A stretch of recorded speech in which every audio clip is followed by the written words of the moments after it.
we do know that something was happening. Valentine's is almost like a tradition. If your history is correctly correct, that would have ushered in a very different church. If Valentine's, the student Marcus and the Marcosians were involved in psychedelic rituals, then that was an early road to take.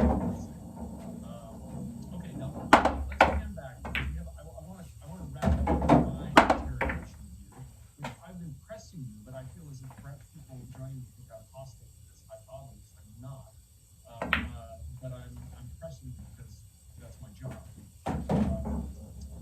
But I want to ask you to reflect on the broader narrative, because I've heard you speak about the significance of this. Let me start with the view, the version of it that I think is less restrictive. And that is that there was a prerequisite ancient religion that involved psychedelics, and that pervasive religious filtered into the Greek mysticism and eventually into early Christianity, and then was in some sense the original Eucharist, and that it was then suppressed by perhaps institutional Christianity, especially the women who were the caretakers of this tradition, and that kind of invisible religion with no name, although brutally suppressed, managed to survive in Europe for many centuries, and could potentially be revived today. That's what I hear. That is a little sensational, and it draws attention to this material. And I hear that I sense that in the book. I also sense another new book, and one you just flagged for us maybe about 10 minutes ago. You said that the book is a proof of concept. And when you speak in that way, what I hear you saying is there is something going on. There is evidence that has been either overlooked or perhaps intentionally suppressed. Oh, I hope I have Bring your illumination. Okay, great. And that the proof of concept idea is that we need to actually, historians of the ancient world, need to bring all the concepts to bear on this to get better evidence and interpretive framing. So I see these you're moving back and forth between these. And I wonder if the former narrative serves the interest of the latter. And it's by even floating the possibility of this kind of, at times it seems like a Dan Brown sort of story, like, oh my God, there's a whole history of Christianity, could draws attention. The real point is actually that you're not really certain about the story, but you're certain that we need to be more attentive to this evidence and to so can you reflect for us where you really are, what and how you chose to write this book? I mean, I think the book makes it clear. I really tried. So I'll speak in language that you and our good colleague Greg Nodge would certainly appreciate. I was not going to put a book out there that was sensationalist. So after the whole first half of the book, wait, after and I'm going to go out of my way in both parts of the book, which is divided into the history of beer and the history of wine, essentially. So at the very after the first half of the book is over, there's an epilogue, and I say, okay, here's the evidence, here's the big question. I took this to Greg Nodge, and I said, Brian, don't you dare. And I didn't dare. So in the epilogue, I say, we simply do not know the relationship between this site in Spain and Eleusis, nor do we know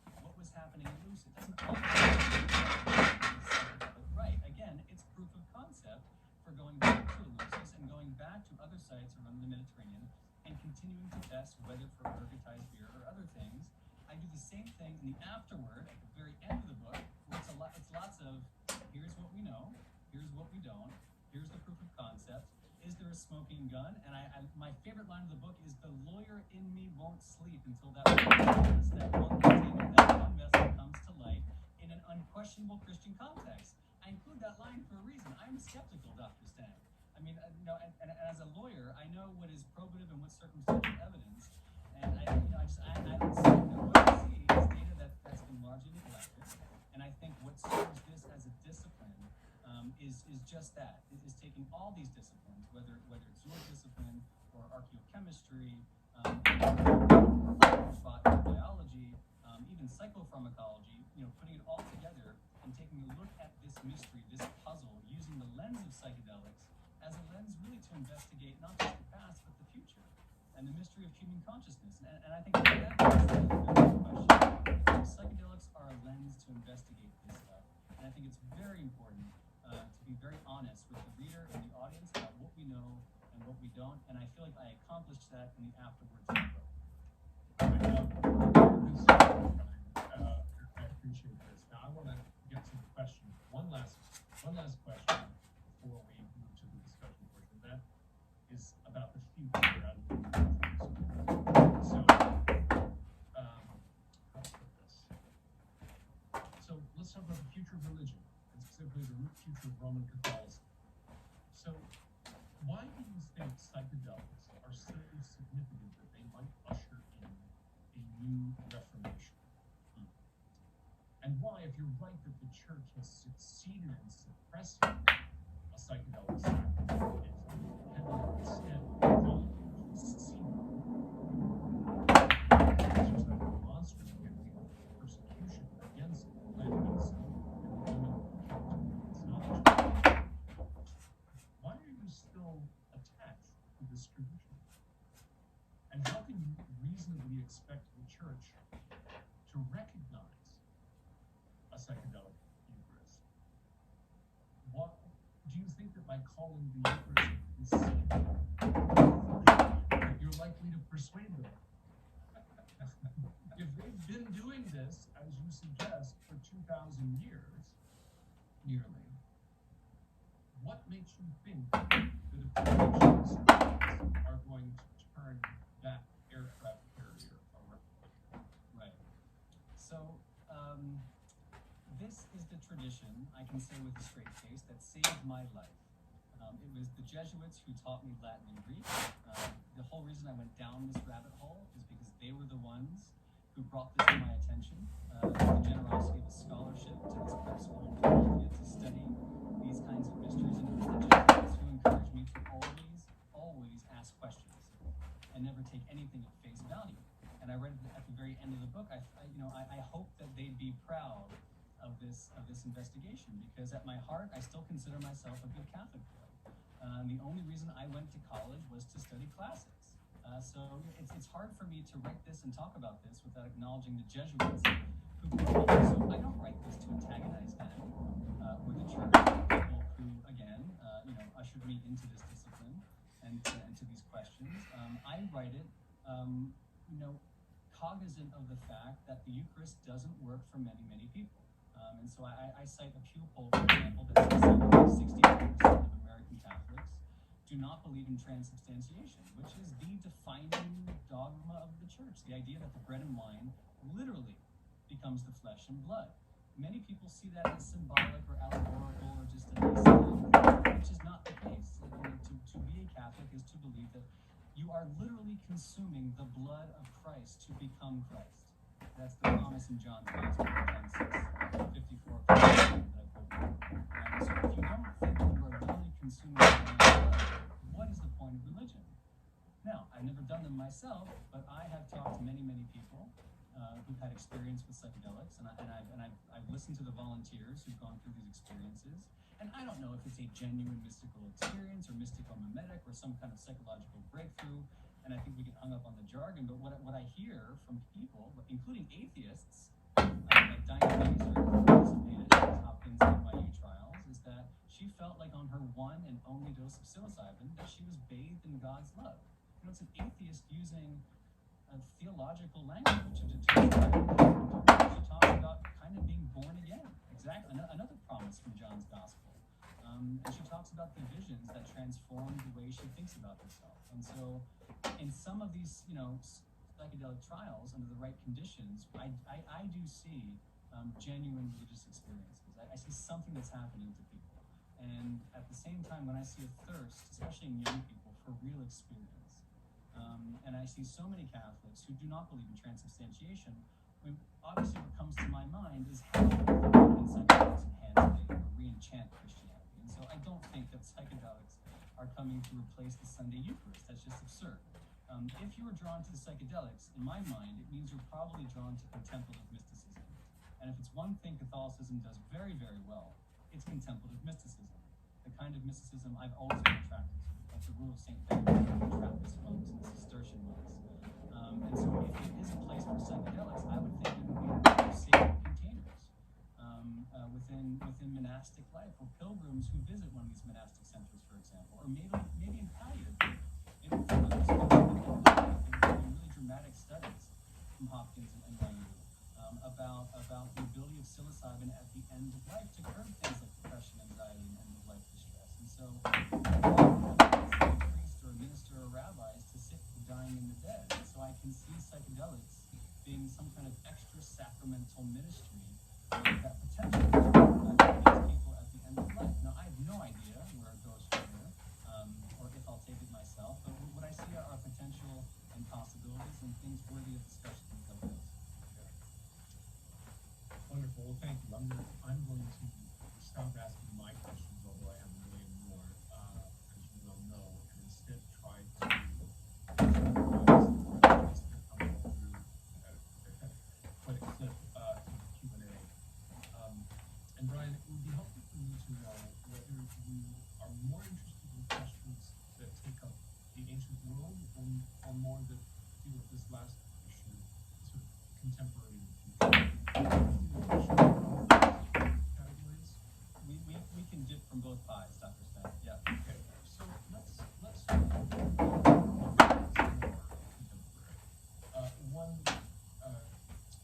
One attendee has asked, how have religious leaders reacted to the so-called? Are they rolling their eyes, or are you getting sort of secretive knowing nods of agreement? And if the latter, do you think there's a good chance that religion will adopt psychedelics into their religion? I'm not confident that the Pope is suddenly going to issue an encyclical. But I think the broader question is, how is the reception of this among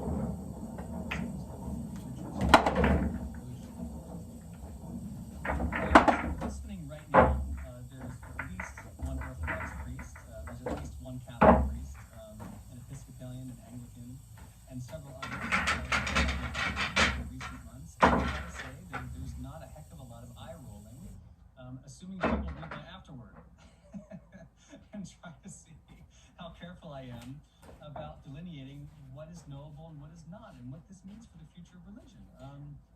Something else I include at the end of my book is that, I don't think that whatever this was, this big if about a psychedelic Eucharist, I don't think this was a majority of the Paleo-Christians. That's not how I again, if you're attracted to psychedelics, it's kind of an extreme thing, right? I see it as, well, okay. I'd see it as within a minority, so somewhere between 1% and 49%. I'm not sure where it falls, but this clearly involves some kind of the ability to convert these things that in order to keep them safe and efficacious, would not have been very widespread. I don't think. I'm happy to be proven wrong. So I think this was a minority of early Christians, and that's how and by not speculating more than we can about the mystical supper, if we follow the hypothesis that for some early communities of Greek speakers, this is how I'm finding common ground with priests, both Catholic and Orthodox and Protestants. All right, here's another one. I'm paraphrasing this one. In the afterword, you say you champion the fact that new synthesize minister safely in pill form. Back to the Economist article, God. Now, that is part of more kind of interest in democratizing this stuff. But it also, curiously, cuts out the very people who have been preserving this tradition for centuries, namely on your own account, this sort of barely visible lineage of women. So, can you reflect on the standing on the threshold of pharmaceutical companies taking control of this?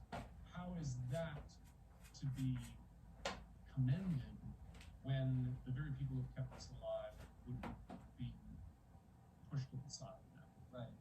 Interesting. Yeah, so we're going down parallel paths here. And I feel like we're caught between FDA-approved therapeutics and, RFRA protected sacraments, RFRA, the Religious Freedom Restoration Act, or what becomes of these kinds of substances in any community for members. They're not legal. Some would argue, others would argue that they are perfectly legal sacraments, at least in the Native American church, with the use of peyote, or in the UDV or Santo Daime. I mean, ayahuasca does work in some syncretic Christian form, right? These Native American church and the UDV both some syncretic form of Christianity. So it is already happening. The question is, what will happen in the future? Now, I mean, I understand and I appreciate the pharmaceutical industry's ability to distribute this as medicine for those who are looking for alternative treatments for depression and anxiety and PTSD and addiction and life distress. And I think what the pharmaceutical industry can do is help to distribute this medicine. And what the FDA can do is make sure that they're doing it in a way that's absolutely safe and efficacious. So, I have my concerns about what's about to happen in Oregon in the regulation of psilocybin for therapeutic purposes. I would love to see these licensed, regulated, retreat centers be done in a way that is medically sound and scientifically rigorous. And that's where oversight comes in. And I think oversight also comes within organized religion. And so I do see an avenue, like I kind of, obliquely mentioned, but I do think there's an avenue within, organized religion, and for people who dedicate their lives as religious professionals to ministry, to take place in places where it might work, like in a retreat pilgrimage type center, or maybe within primary care. I see a huge need and a demand for young religious clergy to begin taking a look at this stuff. And if there's historical precedent for it, all the Okay, this is going to be a question that's back to the kind of ancient world. So your presentation early Christian inclines heavily toward the Greek world, and much of the collected is kind of the northern half of the Mediterranean world. Number of people have asked about Egypt. Now, what's curious about this is we usually have Egypt plays a rather outsized role in our sense of early Christianity because, and other adjacent contemporary religious and philosophical movements, because everything in Egypt is preserved in the Mediterranean. So we're often in this situation where we're trying to extrapolate from evidence from Egypt to see is Egypt the norm or is it the exception? But Egypt seems to not really be hugely relevant to the research. Now, is there any evidence for psychedelic use in ancient Egypt? And if not, do you have any theory as to why that's silent? And perhaps more generally, you could just talk about other traditions around the Mediterranean. Yeah. North African, or let's even say Judaism. We've really read Jesus through the lens of his Greek inheritors. What about Jesus about all these early Christians who understood themselves as essentially Jews? I mean, this is. But you're spot on. This is what I want to do with some of my remaining days on this planet. Is take a look at all these different theories.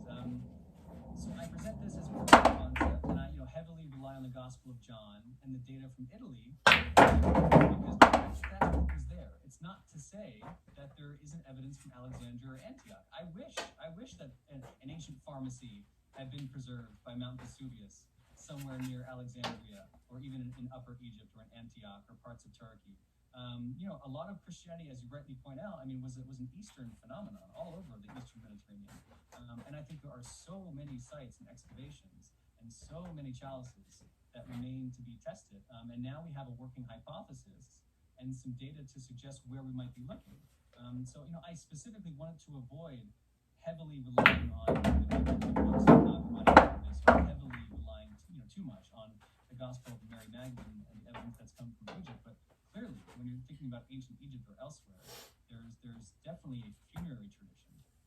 Whether there's a psychedelic tradition, there's some suggestive paintings, there's some suggestive language in the pyramid texts in the Book of the Dead and things of this nature. Hard archaeobotanical, archaeochemical data, I haven't seen it. Not because it's not there, because it hasn't been tested. So there's a whole slew of sites I want to test there.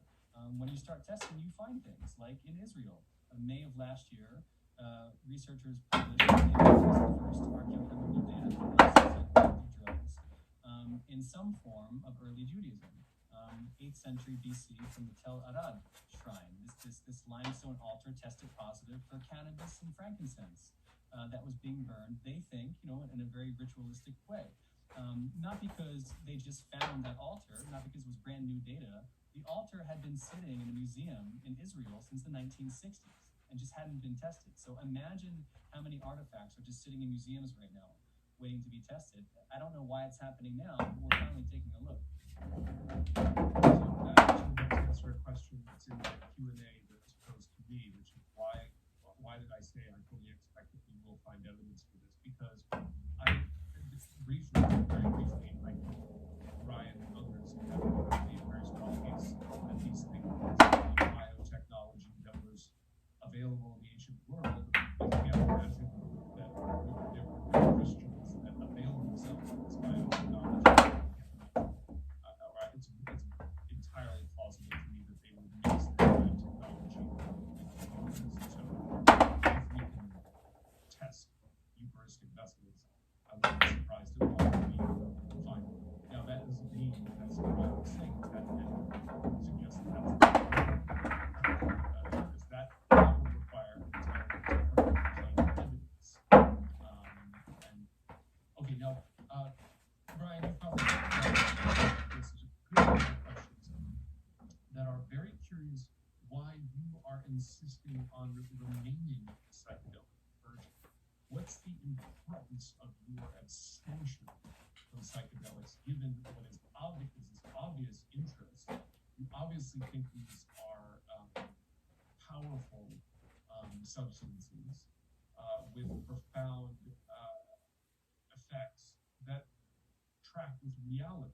So, why refrain? I'm asked this question, I would say, in pretty much every interview I've done since late September, and I answer it differently every single time. This time, tonight, I'll say that it's just not my time yet. I have a deep interest in mysticism, and I've had mystical experiences, which I don't think are very relevant. They were relevant to me in going down this rabbit hole, and when I read psychedelic literature, or I read the literature on near-death experiences, I see experiences similar to what I experienced as a young boy, and so that's what motivated my search here. Maybe part of me is skeptical, right? And this really goes to my deep skepticism. Maybe I'm afraid I'll take the psychedelic, and I won't have what is reported in the book from Hopkins or NYU. Maybe there's some residual fear that's been built up in me. There's all kinds of reasons I haven't done it, and not least because if I were to do it, I'd like to do so in a deeply sacred ritual. And I don't know what that looks like. It would be, mysticism in it, the same Greek mysteries I've spent all these years investigating, and it would have some elements of what I see in Paleo-Christianity, which, again, what I see are small groups of people getting together to commune with the dead, which is a very weird thing. today. You might find it in the cemetery of Mexico. You won't find it in many places other than that. So I don't know what like a really authentic, a really historic looking ritual that is equal parts sacred, but also, again, medically sound, scientifically rigorous would look like. And, part of me, really wants to put all these pieces together before I dive in, and I think we're getting there.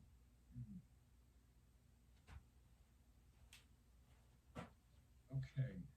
I wonder if you're familiar with Walter Hanegraaff. Don't know his name. He's a professor of University of New Hampshire and an expert in Western esotericism. He has talked about the potential evidence for psychedelics in a youth energy. I'm trying to get him to speak in a series about that. And curiously, it's evidence for a eye ointment, which is supposed to induce vision, and was used as part of a liturgy and the cult of Mithras. Now, Mithras is another one of these mystery religions. And apparently, the book is on order, so I can't speak to this directly, but that the ancient Greek text that preserves this liturgy also preserves the ingredients of the eye. So that's something else to look into. So perhaps there's even more evidence. But it's not an ingested psychedelic, and I don't know if there's other examples of such things. So, Brian, I wonder maybe we should give the floor to you and ask you to speak about what are the questions you think both ancient historians, like myself, should be asking, and maybe what are the sorts of questions that people who aren't ancient historians are drawn to this evidence, to humanity, and to the present and the future of religion? What sort of questions should they be asking regarding psychedelics? Why don't we turn to you and ask you the question that you think we need to answer? Okay. So, my biggest question behind all of this is, as a good Catholic boy, is the Eucharist. My big question is, what can we say about the Eucharist? And maybe it's just my weird lens, but what can we say about it definitively in the absence of the archaeochemistry or the archaeology? Now, it doesn't have to be the Holy Grail that was there at the Last Supper, but when you think about the sacrament of wine that is at the center of the world's biggest religion of 2.5 billion people, that Francis says is essential for salvation. How can we orient our lives around something for which there is little to no physical data, right? In other words, how does religion sit with science? And when we know so much about ancient wine and how very different it was from the wine of today, what can we say about the Eucharist if we're only looking at the texts? So how far should this investigation go? Shouldn't everybody, shouldn't every Christian be wondering what kind of wine was on that table, or the tables in those questions? That's absent the actual data. That's my biggest question, because every time I think about ancient wine, I am now immediately thinking about wine that was spiked. Just from reading Dioscorides and reading all the different texts, the past 12 years have absolutely transformed the way I think about wine. Even in the New Testament, you'll see wine, spiked with myrrh, for example. It's served to Jesus at his crucifixion. And so even within the New Testament, you see little hints and clues that, there was no such thing as only ordinary table wine. So, my biggest question is, what kind of wine was it? And shouldn't we all be asking that question? Okay, and that's a question equally for ancient historians and for contemporary secret Catholics. What is the wine? What was the wine?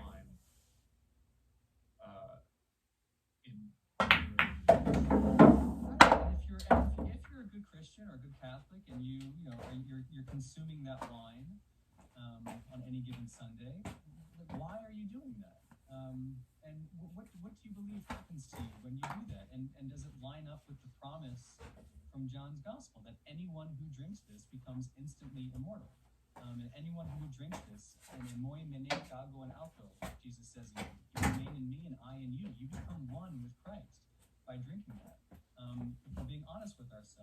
when you've drunk, and I've drunk that wine, I didn't necessarily feel that I'd become one with Jesus. And yet I talked to an atheist who has one experience with psilocybin and is immediately bathed in God's love. And I'm trying to reconcile that. It's a big question. So in some sense, you're feeling almost the experiences on psychedelics, which is to say, you've never experienced the indwelling of Christ or the immediate knowledge or immortality in the sacrament, and you suspect, therefore, that it might be a placebo, and you want the real thing. I would say I've definitely experienced the power of the Christ and the Holy Spirit. It seems to me, though, that the intensity and the potency of the psychedelic experience is of an order of magnitude different than what I may have experienced through the Eucharist. Now, I've had experiences outside the Eucharist that resonate with me, but when it comes to that sacred ritual, it just, whatever is happening today, it seems different from what may have motivated the earliest Christians, which would